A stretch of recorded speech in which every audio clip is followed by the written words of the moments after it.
¿Qué te parece si te dijera que existe una acción que es económica, relativamente sencilla de realizar, que está al alcance de todo el mundo y que bien ejecutada, estructurada y coordinada genera inmensos efectos positivos en nuestro cuerpo y en nuestra salud? ¿Me creerías?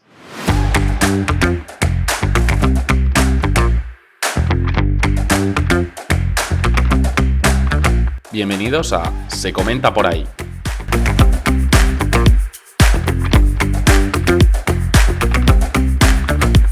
Un podcast donde charlaremos de ciencia y ejercicio físico, pero ojo, sin filtros. Yo soy Jordi y arrancamos.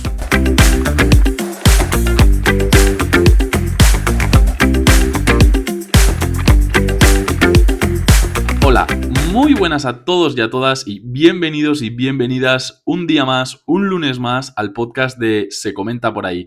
Espero que estéis bien y espero que estéis con muchas ganas de escuchar el contenido que vamos a traer hoy por aquí. Y es que en el capítulo de hoy vamos a hablar del entrenamiento de fuerza, un tipo de entrenamiento que hoy en día está en auge y de moda, sobre todo en las generaciones más jóvenes, pero que hasta no hace mucho tiempo era objeto de críticas, perjuicios y estereotipos. Pero gran parte de que esto haya cambiado lo tenemos en la ciencia, que nos ha propuesto muchas cosas positivas y nos ha aportado muchísimos conocimientos para que nosotros podamos convertir el entrenamiento de fuerza no en un entrenamiento de prueba y error o ver qué es lo que funciona y lo que no funciona, sino en un entrenamiento programado y consciente donde sabemos qué es realmente aquello que tenemos que hacer para poder estar haciendo un entrenamiento eficiente y de valor. En el capítulo de hoy descubriremos, de la mano de la ciencia, como no, que es que este tipo de entrenamiento se ha convertido en un imprescindible a la hora de ejercitarnos físicamente. Y si rebobinamos un poco, ya lo pudimos divulgar, que la Organización Mundial de la Salud recomienda realizar al menos 2 sesiones semanales de este tipo de entrenamiento a la semana. Por lo tanto, si lo recomienda uno de los principales órganos de salud pública del mundo, será por algo. Y es que en este capítulo vamos a hablar de ello, de los beneficios que comporta el entrenamiento de fuerza en nuestro cuerpo y en nuestra salud. Miraremos y hablaremos también de cuáles son algunos de los tipos y modalidades que encontramos dentro del entrenamiento de fuerza. Y terminaremos este capítulo dejando atrás algunos mitos, bulos y falsas creencias que todavía siguen presentes en la sociedad de hoy en día y que rodean a este tipo de entrenamientos y siento deciros pues que no son ciertos y que lo único que hacen es dañar la imagen de un entrenamiento que es imprescindible y esencial y que todo el mundo, tenga la edad que tenga, debería incluir en su rutina de entrenamiento. Y es que entrenar fuerza, ya sea en un gimnasio, en la calle o en tu casa, que oye, si le echáis ingenio se puede hacer por supuesto, es vital para mantenernos sanos, fuertes y con energía, sobre todo a medida que van pasando los años. Y es que, como lo veremos a continuación, cuanto más mayores nos vamos haciendo, más beneficioso son todos los puntos positivos que nos aporta el entrenamiento de fuerza. Así que poneros cómodos porque empezamos. Y empezaremos definiendo qué es el entrenamiento de fuerza. Entrenar fuerza significa aplicar una sobrecarga progresiva al músculo, es decir, lo obligamos a trabajar contra una resistencia mayor de la que está acostumbrado. Pongamos un ejemplo muy ilustrativo, ¿no? Si nosotros cogemos una botella de agua vacía y la alejamos de nuestro cuerpo con el brazo extendido en posición perpendicular a nuestro cuerpo, veremos que no nos cuesta ningún tipo de esfuerzo mantenerla en el aire. Ahora cambiemos el patrón. Nosotros cogemos esta misma botella, la llenamos de agua, la mantenemos sujeta con nuestro brazo extendido en perpendicular a nuestro brazo y mantenemos ahí durante 30 segundos. Veremos que al principio podemos hacerlo sin problemas, pero a medida que va pasando el tiempo, nuestro cuerpo empezará a generar una fuerza para luchar contra la resistencia que esa botella llena en el aire está ejerciendo. Por lo tanto, la conclusión es que frente a ese estímulo que la botella está generando en nuestro cuerpo, se está generando una serie de adaptaciones a nivel muscular. Por lo tanto, lo que se concluye es que ese estímulo, si está bien dirigido, bien estructurado y bien entrenado, lo que hace es que nuestros músculos en general de nuestro cuerpo trabajen, se hagan más fuertes y en consecuencia se hipertrofien, es decir, crezcan, haya un crecimiento muscular. Sin embargo, antes de hablar en profundidad del entrenamiento de fuerza y divulgar sobre los diferentes beneficios que comporta en nuestro cuerpo este tipo de entrenamiento, vamos a pararnos un poco y vamos a tratar de entender qué es aquello que realmente estamos entrenando, qué es aquello que realmente estamos estimulando. Por lo que vamos a explicar brevemente y a introducir qué es un músculo, por qué está formado y cómo se activa. Los músculos, per se, son tejidos vivos, están formados por miles de células llamadas fibras nucleares, que son células alargadas multinucleadas. Esto de multinucleadas quiere decir que contienen varios núcleos celulares, por ejemplo, como los hepatocitos del hígado. Y estas fibras musculares se agrupan en estructuras superiores llamadas fascículos. Dentro de los fascículos, ya hemos visto que encontramos miles de fibras musculares y dentro de estas fibras musculares encontramos una unidad estructural inferior llamadas las miofibrillas, que están formadas por filamentos proteicos contráctiles que lo que hacen es se deslizan unos sobre otros respectivamente para producir la contracción muscular. En concreto, tenemos el filamento contráctil fino, diríamos, que es la actina, y otro más grueso, que es la miosina. Por lo tanto, la actina se desliza sobre la miosina y es el deslizamiento de estas fibras contráctiles lo que produce la contracción muscular. La función de los músculos es probablemente muy sencilla de decir, pero es realmente compleja de ejecutar. Y es que lo que hacen es convierten la energía química en movimiento, en energía mecánica. Y aquí tenemos que detenernos un poquito para explicar todo este concepto, este proceso de convertir la energía química en energía mecánica, porque ya hemos dicho que no es un proceso nada sencillo de realizar. Para ello tenemos que fijarnos en el ATP. Se trata de la molécula energética del cuerpo por excelencia, es la adenosina trifosfato. Y está formada por una base nitrogenada, un azúcar de 5 carbonos y 3 grupos fosfatos. Y es aquí donde reside la clave, más concretamente en los enlaces químicos que unen a estos 3 grupos fosfatos, porque estos enlaces químicos de los grupos fosfatos son denominados enlaces de alta energía. En concreto, el enlace que se sitúa entre el segundo y el tercer grupo fosfato de la molécula de ATP. Al romper este enlace, se libera muchísima cantidad de energía que es la que aprovechará el músculo para contraerse y, en consecuencia, para que nos podamos mover. Pero nosotros, ¿cómo podemos obtener esta molécula energética? ¿Cómo podemos obtener ATP? Pues esto se realiza a través de la rotura de una molécula de glucosa. Por ello, tenemos dos rutas metabólicas a través, bueno, tenemos varias rutas metabólicas a través del cual podemos obtener el ATP, pero aquí vamos a ver dos, de las cuales de estas dos hay uno que es la principal, que es la respiración celular aeróbica. Este proceso metabólico que se produce dentro del interior de las células, más concretamente en el interior de las mitocondrias, hace que a partir de una molécula de glucosa podamos obtener entre 36 y 38 moléculas de ATP. Luego encontramos, como bien he dicho, otras rutas metabólicas no tan eficientes a través de las cuales podemos obtener ATP, pero destacaremos también la fermentación láctica, que es aquella que se produce en condiciones de anaerobiosis, es decir, en condiciones de falta de oxígeno. Y como vamos a ver ahora, por cada molécula de glucosa se obtienen 2 moléculas de ATP, por lo tanto, la brecha energética que hay entre la respiración celular aeróbica y la fermentación láctica, pues oye, es considerable. Y aquí tenemos un factor a tener en cuenta, ¿no? Y es que los músculos son una parte del cuerpo que presentan una necesidad energética muy elevada, en concreto las fibras musculares de los músculos. Es por ello que se dice que los músculos, y se sabe, se ha demostrado científicamente, son de las células del cuerpo que mayor número de mitocondrias presentan en su interior. Y esto pues tiene mucho sentido, oye, porque al final, si la respiración celular aeróbica, el proceso ese metabólico por el cual a partir de una molécula de glucosa obteníamos entre 36 y 38 moléculas de ATP y este proceso se producía en el interior de las mitocondrias, y los músculos son células con unas altas necesidades energéticas, pues tiene sentido que sean células que presenten muchísimas mitocondrias para poder responder a esas necesidades energéticas que tienen.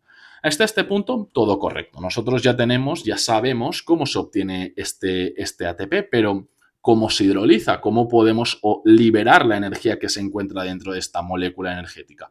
Pues bien, para eso tenemos que hablar del proceso de activación de los músculos. Y es que los músculos están inervados. ¿Qué quiere decir que están inervados? Pues que están conectados con el sistema nervioso central a través de nervios y de neuronas motoras. El cerebro capta una señal o un estímulo, y esta señal y este estímulo, para hacerla llegar a los músculos y que puedan responder a esta señal, lanzan la información a través de los nervios y las neuronas motoras. Cuando la información llega al músculo, se produce una entrada masiva de calcio en las células musculares. Esta entrada de calcio hace que se hidrolice la molécula del ATP, lo que hace que se deslice las fibras contráctiles, la actina sobre la miosina. Provocan un acortamiento muscular y hace que el músculo se contraiga. Consecuentemente, se está produciendo la respuesta frente al estímulo que el cerebro o el sistema nervioso central había detectado. Y oye, esto se produce, ya os lo digo yo, en milisegundos o milésimas de segundos. Y una cosa muy importante que tenemos que saber es que con el entrenamiento de fuerza, esta comunicación que se produce entre el sistema nervioso y las fibras musculares se está optimizando. ¿Por qué? Porque el cuerpo aprende a reclutar más fibras de forma más coordinada, volviéndonos más fuertes y más potentes. Muchos habréis escuchado hablar probablemente de la esclerosis lateral amiotrófica, de la ELA. Pues esta enfermedad donde los músculos se atrofian es porque hay una destrucción de esas neuronas motoras que conectan el sistema nervioso central con los músculos. Como no hay esa comunicación, a los músculos no llega ningún estímulo pese a que se detecten y por lo tanto terminan atrofiándose.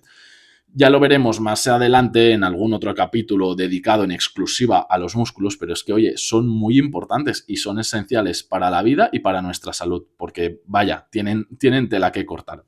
Otro dato es que los músculos representan entre el 35 y el 45% del peso total corporal. Y no solo sirven para movernos, también para mantener nuestra postura, mantener la temperatura corporal adecuada.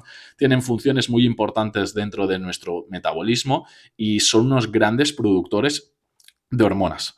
Probablemente cuando pensemos en un músculo, lo primero que se nos viene a la cabeza quizás son, no sé, los bíceps, los glúteos. Bueno, esto quizás son de los dos músculos más conocidos de nuestro cuerpo. Pero tengo que deciros que existen tres tipos principales de músculos. Por un lado encontramos el músculo esquelético, que es aquel que entrenamos conscientemente porque somos capaces de contraerlo de forma voluntaria. Y se estima que hay más de 650 diferentes músculos esqueléticos. Luego encontramos la categoría de músculo cardíaco, que son, por ejemplo, las paredes del corazón y que laten de forma involuntaria. Y luego tenemos el músculo liso, que se encarga de mover órganos como el intestino o los vasos sanguíneos, también de forma voluntaria. Si sumamos la cantidad total de músculos que hay en nuestro cuerpo, se estima que se supera las 800 unidades.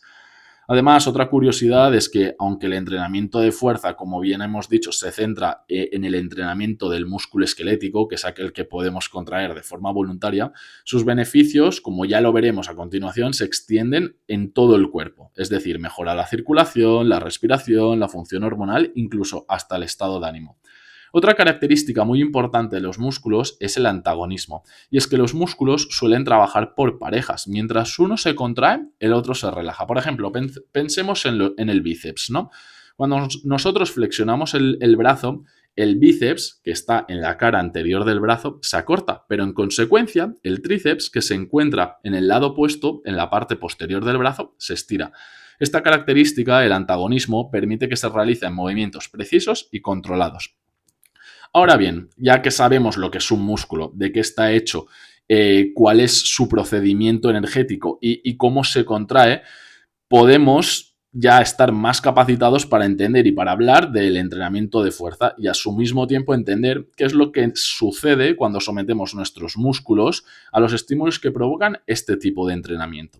Y es que para hablar, o cuando mejor dicho, hablamos del entrenamiento de fuerza, lo primero que tenemos que saber es que a partir del entrenamiento de fuerza, bien ejecutado y coordinado, se produce una hipertrofia o crecimiento muscular. Es lo mismo, son sinónimos. Y esto se debe a tres factores. Primero, la tensión mecánica que se ejerce cuando entrenamos. ¿Por qué? Porque nosotros estamos ejerciendo una fuerza contra una carga, por ejemplo, levantar un peso, empujar un peso.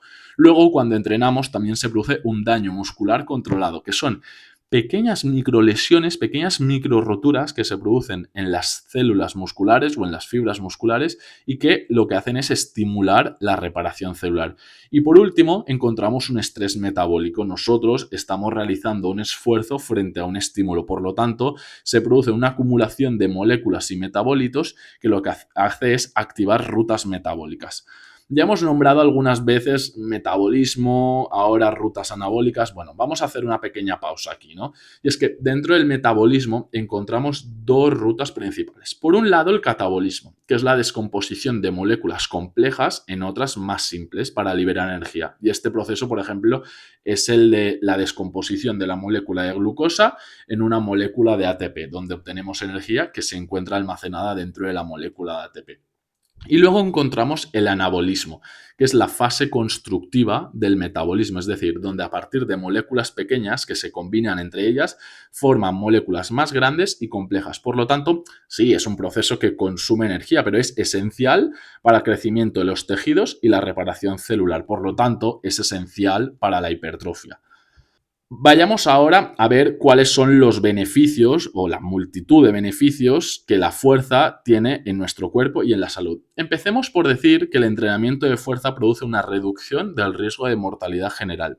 Y es que aquí tenemos un estudio, un metaanálisis reciente del 2021, publicado en la British Journal of Sports Medicine, que detectó que aquellos adultos mayores de 18 años que no tuvieran condiciones de salud graves y que realizasen un mínimo de 2 sesiones de fuerza a la semana tienen entre un 10 y un 17% menos de riesgo de mortalidad por todas las causas, frente a aquellos que no realizan nada de fuerza.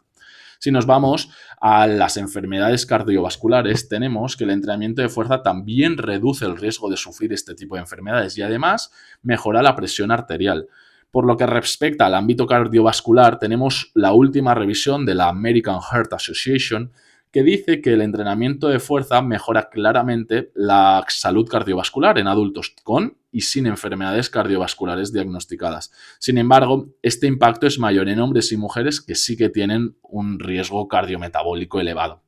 Además, otro estudio del 2023, publicado esta vez en la revista Experimental Gerontology, nos muestra que el entrenamiento de fuerza tiene un efecto crónico en personas mayores de 60 años en estado de prehipertensión e hipertensión.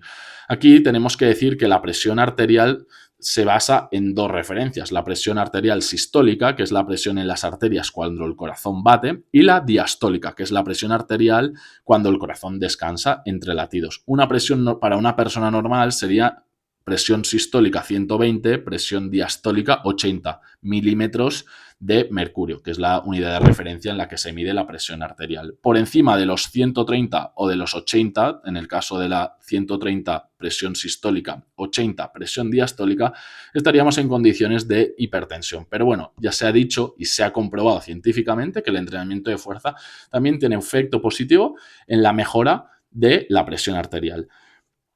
Pasemos ahora a la diabetes tipo 2 y es que el entrenamiento de fuerza también previene esta enfermedad. Un estudio del 2022 publicado en la revista Diabetología, que es una revista de la Asociación Europea del Estudio de la Diabetes, y que publicó un estudio muy interesante con 100.000 adultos en un seguimiento de 8 a 10 años, concluyó que las personas que realizan un entrenamiento de fuerza de al menos 2 veces a la semana presentan una reducción de casi el 30% en el riesgo de desarrollar diabetes tipo 2 en comparación con quienes no practican este tipo de entrenamiento. Y el motivo es muy sencillo, porque a través del entrenamiento de fuerza lo que estamos haciendo es enseñar al cuerpo a usar mejor y de forma más eficiente la glucosa y mejorar de esta forma la sensibilidad frente a los niveles de la insulina. Además, estos efectos de prevención de la diabetes tipo 2 fueron mucho más marcados y se concluyó que fueron mucho más marcados en personas con condiciones de sobrepeso y obesidad, resistencia a la insulina o que tuvieran antecedentes familiares con casos de diabetes. El entrenamiento de fuerza también aumenta la densidad mineral ósea y previene la osteoporosis. Y esto es muy importante, sobre todo en personas, o en, mejor dicho, mujeres premenopáusicas y menopáusicas.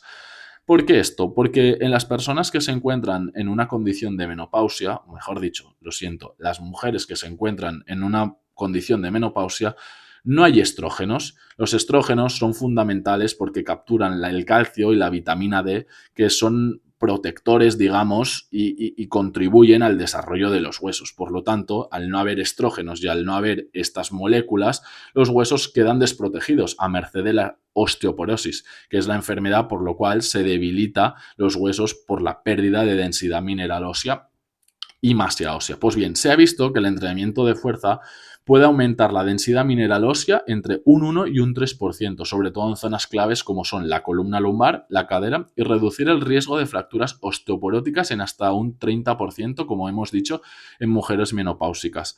Esto proviene de un metaanálisis que se realizó con mujeres menopáusicas y que fue publicado este mismo año en la revista Journal of Education, Health and Sport. Y es que se han observado que entrenamientos de intensidad moderada alta 3 veces por semana, donde hay ejercicios como por ejemplo la sentadilla, el peso muerto y las piernas, contribuyen a este beneficio del aumento de la densidad mineral ósea que acabamos de comentar. Otro de los beneficios que presenta el entrenamiento de fuerza es a nivel del sistema musculoesquelético. Es que el entrenamiento de fuerza regular puede provocar un aumento medio de entre el 1,4 y el 1,5 kilos de masa magra y una reducción de casi 1 kilo de grasa corporal en aquellos adultos que no estuviesen entrenados anteriormente. Si incluso combinamos el entrenamiento de fuerza con un ligero déficit calórico, es decir, que presentamos una menor ingesta calórica que lo que consumimos en el día a día, la pérdida de grasa todavía fue mayor, en torno a los 2 kilos de promedio.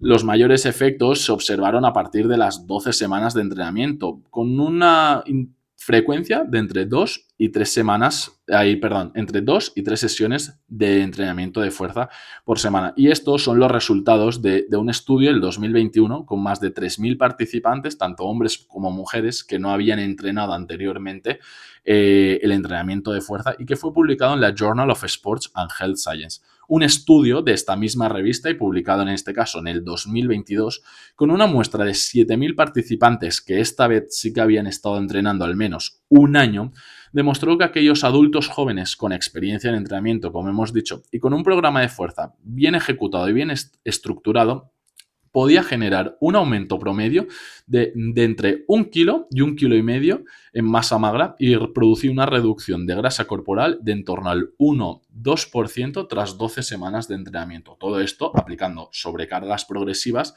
y una dieta ligeramente hipocalórica y rica en proteínas.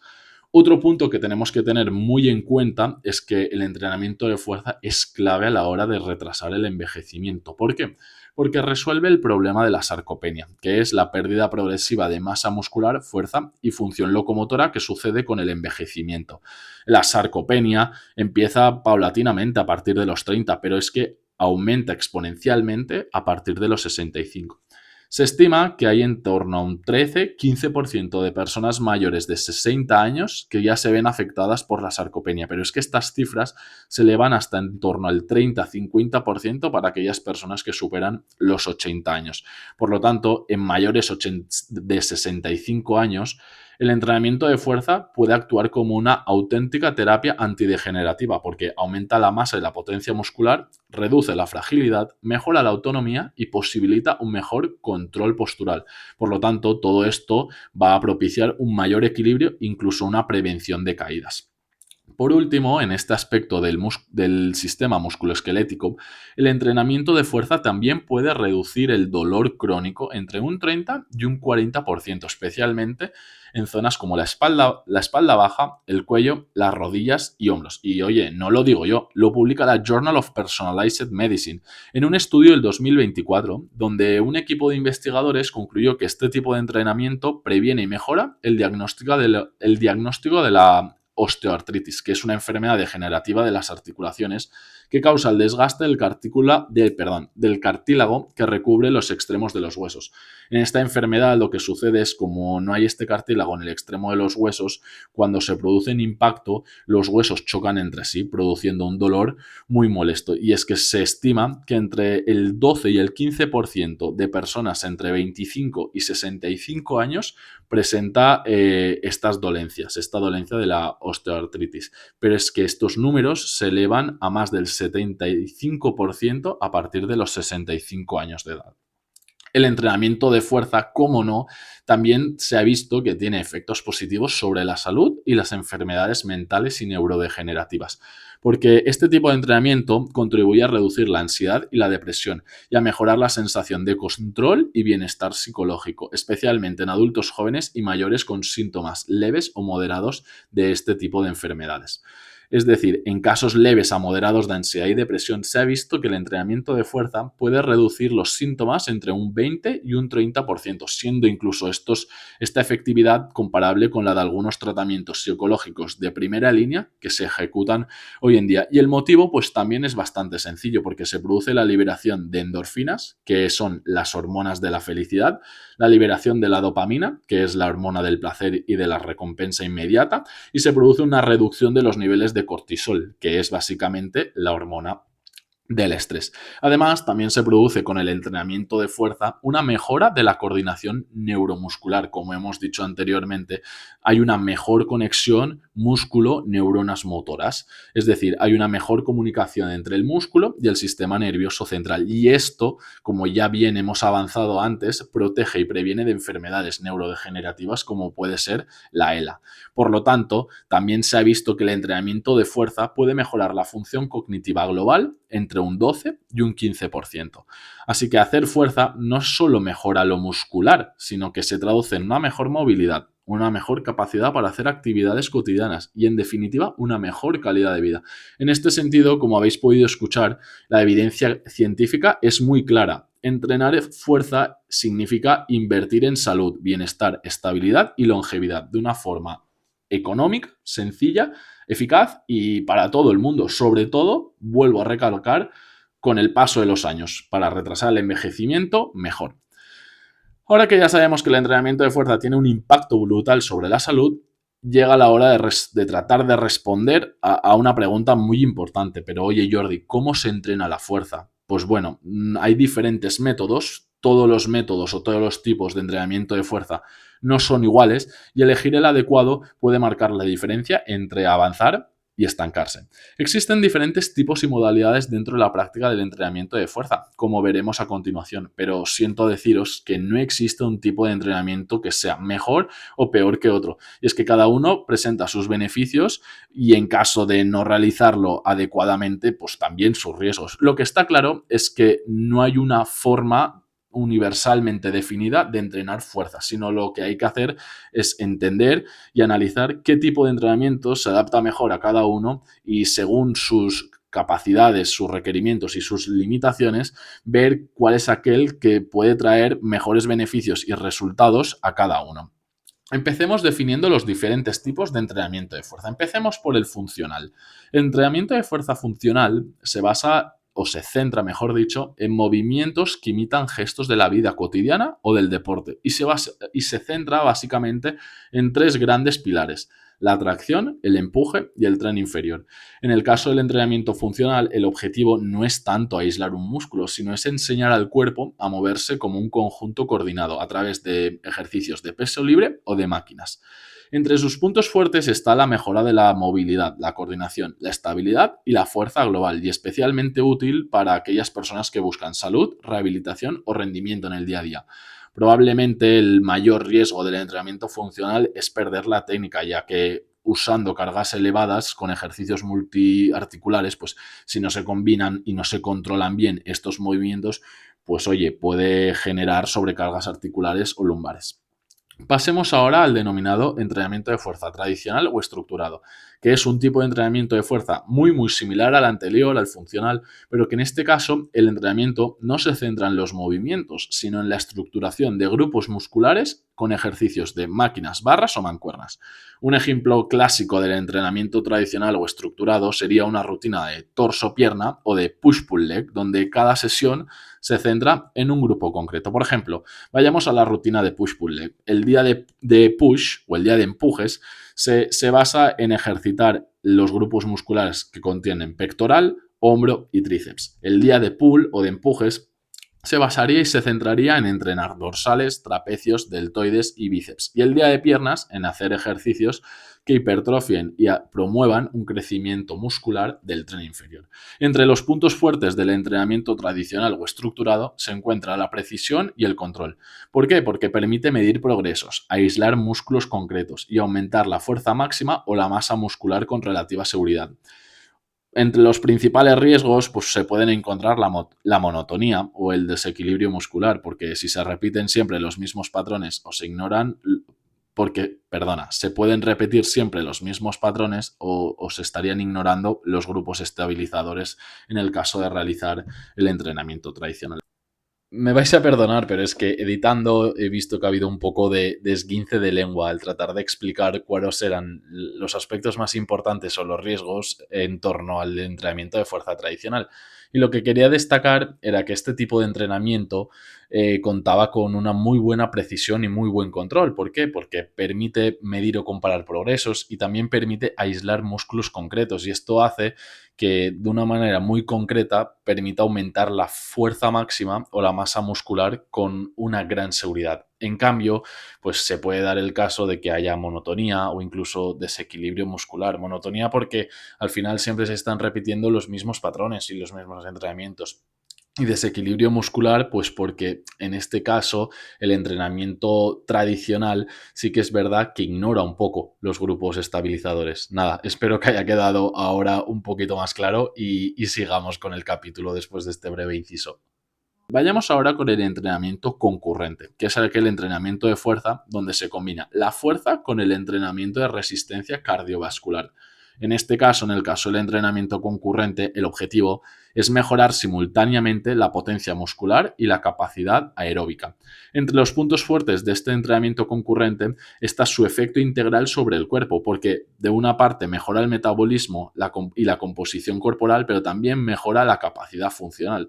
Sin embargo, el principal reto o riesgo es el llamado efecto interferencia, que es el que se produce cuando, si no se planifica bien el entrenamiento concurrente y hay un exceso de cardio, puede que haya una interferencia en la ganancia de masa muscular, es decir, que el exceso de cardio promueva una reducción de la ganancia muscular o de la fuerza máxima, produciendo sobrecargas y fatiga. La evidencia científica para el entrenamiento concurrente sugiere que la proporción óptima es un 2-1, es decir, 2 sesiones de fuerza por cada sesión de cardio y que la fuerza se realice antes del trabajo aeróbico si se realizan en una misma sesión, en un mismo día. Pasemos a hablar del entrenamiento de fuerza isométrico, que se basa en contraer el músculo sin movimiento, manteniendo una posición bajo tensión, por ejemplo, el hacer una plancha, sostener una sentadilla en pausa o empujar contra una superficie fija.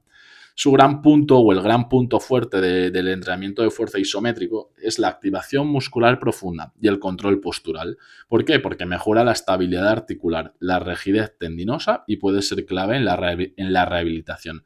Sin embargo, también encontramos un riesgo y es que el riesgo principal del entrenamiento isométrico es limitarse a rangos articulares concretos, donde la ganancia de fuerza es muy específica del ángulo que se esté trabajando y por tanto pues no hay tanto estímulo metabólico o no hay tanto estímulo que propicie la hipertrofia como en otros movimientos dinámicos como podrían ser los que se encuentran en un entrenamiento funcional o en un entrenamiento tradicional.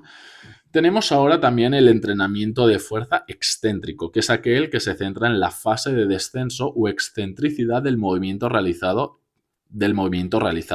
Básicamente es la fase que se produce, es la fase donde se produce el alargamiento del músculo y es también la fase donde se genera una mayor tensión mecánica. Por ejemplo, cuando estamos bajando muy lentamente en una sentadilla o cuando estamos controlando la bajada en un curl de bíceps. El patrón óptimo sugiere que una bajada lenta está alrededor de entre unos 3-5 segundos. Todo eso sí, con control de movimiento en todo momento.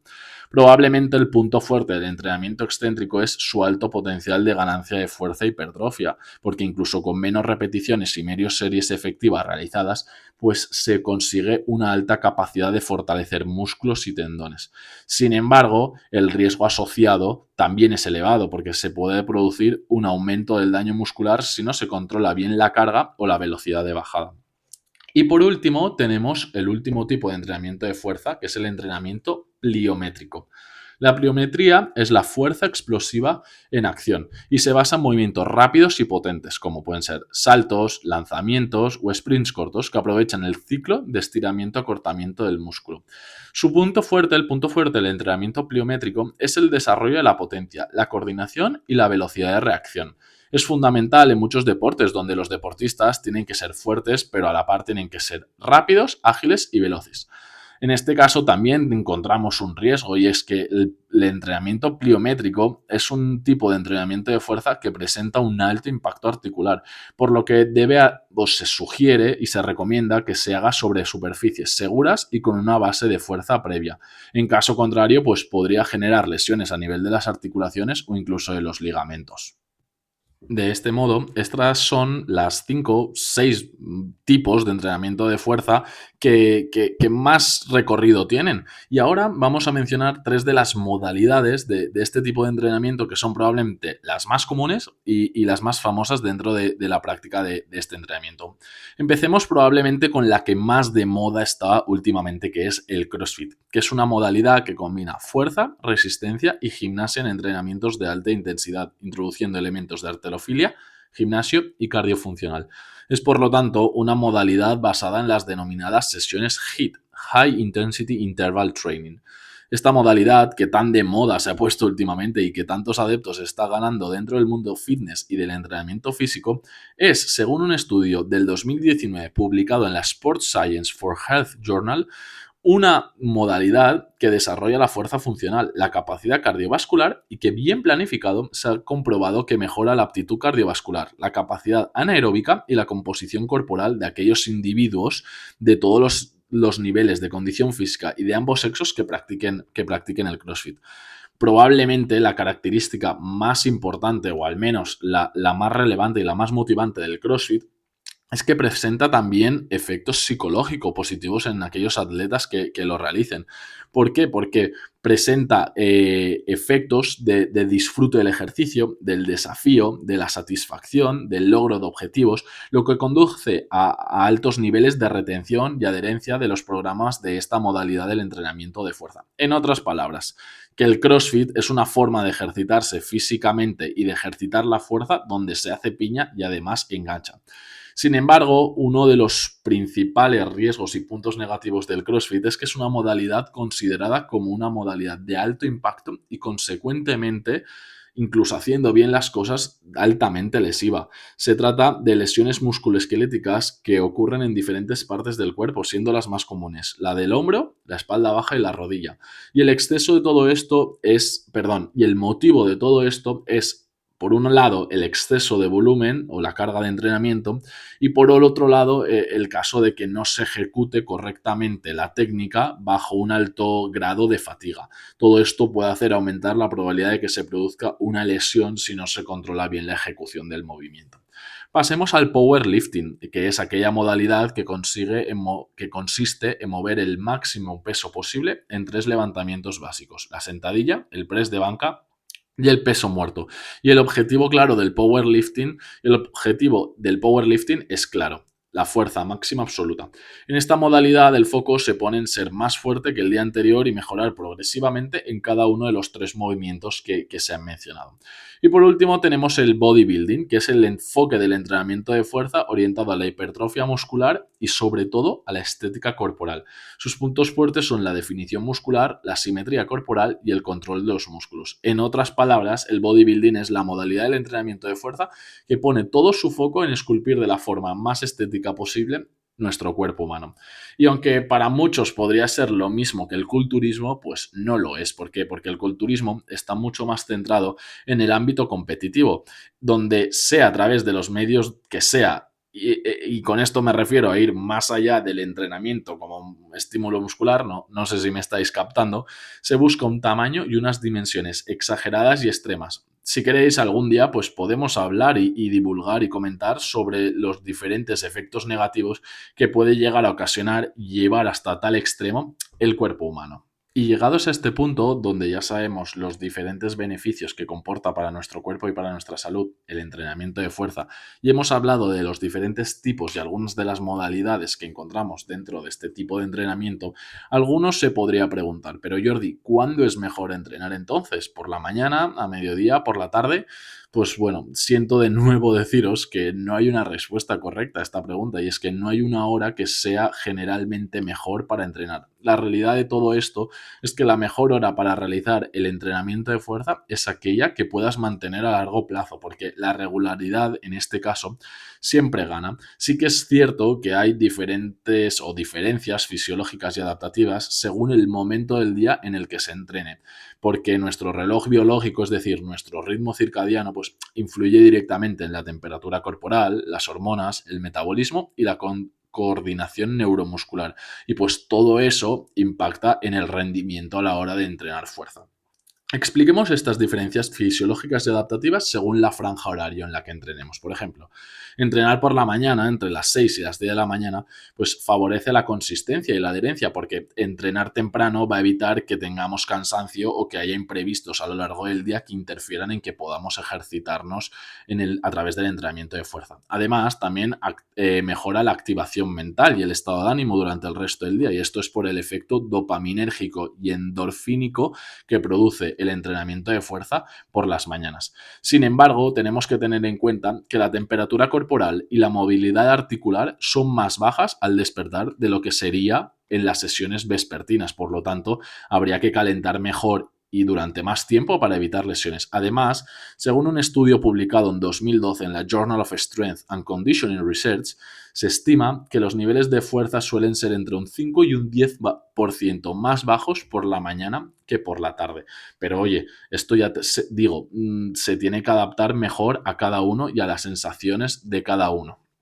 Entrenar por el mediodía también se estima que puede ser la mejor hora central, las horas centrales del día. ¿Por qué? Porque son aquellas horas donde el cuerpo alcanza una temperatura y coordinación motora óptimas, es decir, los músculos en las articulaciones ya están listos y están activos, lo cual mejora el rendimiento en este tipo de entrenamientos. Además, y hay un correcto equilibrio entre los niveles hormonales de testosterona y cortisol, lo que favorece un estímulo anabólico sin sobrecargar el sistema nervioso. Además, también hay una buena coordinación y concentración mental y suficiente energía. Todo esto si entrenamos entre las 12 y las 3. Punto negativo, que todos los adultos funcionales trabajan entre las 12 y las 3 del mediodía, teniendo un muy bajo porcentaje de gente que puede permitirse el lujo de entrenar a estas horas. Además, si lo hacemos en climas muy calurosos, como por ejemplo puede ser el nuestro, en meses estivales, pues todo esto puede impactar y limitar altamente el rendimiento del entrenamiento de fuerza. Y vayamos ahora a ver los beneficios, o mejor dicho, las diferencias fisiológicas y adaptativas de entrenar por la tarde, entre las 5 y las 9 de la tarde. Pues según la ciencia, es el momento donde se observa el mayor rendimiento de fuerza y potencia, según el último estudio que hemos nombrado de la Journal of Strength and Conditioning Research publicado en el 2012. ¿Y esto por qué? Porque se alcanza la temperatura corporal máxima y la velocidad de conducción nerviosa también es la más elevada, junto a que la contracción muscular alcanza su pico de eficiencia, los niveles de testosterona libre están en máximos y la sensibilidad muscular al estímulo está en su punto más elevado. Sin embargo, todo esto tiene un gran contra, y es que si retrasamos mucho el entrenamiento, es decir, si lo llevamos más allá de las 10 de la noche, pues puede dificultar el sueño. Por lo tanto, conviene dejar al menos 2 horas entre el final del entrenamiento y el momento en el que nos metemos a la cama para ir a dormir, para que no estemos sobreexcitados y nos cueste mucho. Por último, para finalizar este episodio, vamos a tratar 5 o 6 mitos, falsas creencias que hoy en día siguen en boca de mucha gente en la sociedad, y siento deciros pues, que estamos aquí para ver que efectivamente pues, no son ciertas. Empecemos por la primera. La fuerza solo es para gente joven. Si volvemos atrás en el capítulo, vemos que el entrenamiento de fuerza es clave a la hora de frenar el envejecimiento, y es especialmente importante a partir de los 50-60 años. ¿Por qué? Para frenar la sarcopenia y la fragilidad ósea. Se estima que aquellas personas mayores de 60 años que entrenen y fuerza 2-3 veces por la semana teniendo una progresión suave, pues van a tener muchísimos beneficios a nivel de salud. Se van a encontrar más fuertes, más independientes, más enérgicos y más estables. Sigamos con la siguiente. Las mujeres se ponen demasiado musculosas si entrenan fuerza. Y es que la realidad de todo esto es que con un entrenamiento bien ejecutado y bien planificado, sí que es cierto que la mayoría de las mujeres van a mejorar su tono, su fuerza muscular y su salud ósea, pero es que no lo van a hacer con una voluminosidad ni unas dimensiones exageradas. Para esto haría falta probablemente truquitos aparte que ya, como os digo, podemos hablar un día de ellos, de los efectos no tan positivos, incluso diría yo negativos, que pueden aportar a la salud y al cuerpo humano. Y es que aquí tenemos un punto clave y es que hay una diferencia muy grande a nivel hormonal entre las mujeres y los hombres. A las mujeres les cuesta más ganar fuerza y masa muscular a través del entrenamiento de fuerza, y esto es por su perfil hormonal, porque presentan entre un 5 y un 10% de la concentración total de testosterona que presenta un hombre. Por lo tanto, se van a poner más fuertes, pero no se van a poner demasiado voluminosas ni con una voluminosidad exagerada. Para perder grasas solo hace falta realizar cardio. La fuerza no ayuda. Pues esto, siento deciros que tampoco es cierto, porque para perder grasa lo que tenemos que tener en cuenta es que se tiene que estar en una condición de dieta de déficit calórico, es decir, consumir menos calorías de las que gastamos en el día a día, para que así el cuerpo aprenda a consumir aquellos recursos de alta disponibilidad energética, es decir, lípidos y grasas. Lo que nosotros estamos haciendo al entrenar fuerza es aumentar nuestra masa muscular, por lo tanto estamos aumentando nuestro metabolismo basal y por consecuencia también estamos aumentando nuestro consumo mínimo de energía. ¿Por qué? Porque si volvemos al principio del capítulo, los músculos son per se tejidos vivos que se tienen que mantener. Por lo tanto, si tenemos una mayor cantidad de peso basado en músculo en nuestro cuerpo, va a propiciar un aumento de nuestro metabolismo basal, un aumento de la cantidad de energía que se tiene que destinar para las funciones mínimas de mantenimiento de nuestro cuerpo. Por lo tanto, manteniendo esa misma ingesta calórica, como se produce un aumento del consumo energético basal, la brecha energética todavía es más amplia, por lo tanto, se puede seguir perdiendo más grasa.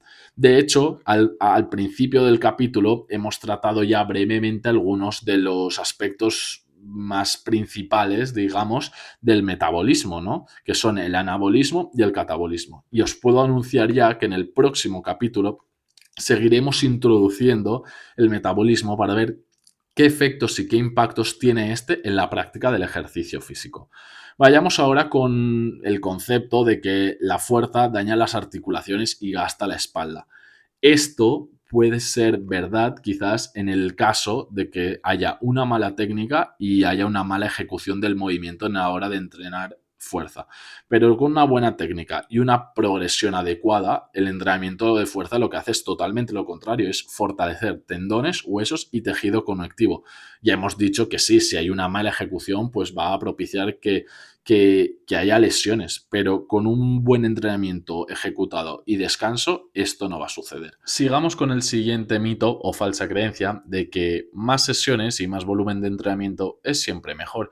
Y esto no es así. La clave de esta falsa creencia reside en que hay un punto dulce. Hay un momento en el que existe un volumen suficiente de entrenamiento para estimular la hipertrofia y el crecimiento muscular. Y en cuanto superamos este punto dulce y sobrepasamos el punto de recuperación, nos vamos a estancar, incluso vamos a hacer que retrocedamos. Y es el punto en el que el cuerpo empieza a mandar señales de que el rendimiento no es el óptimo, no descansamos ni dormimos como debemos, el apetito empeoran, la motivación incluso puede decaer. Por lo tanto, lo que tenemos que tener en cuenta es que en este sentido el descanso es fundamental para que se produzcan todos los procesos de reparación celular a nivel muscular y así poder obtener resultados.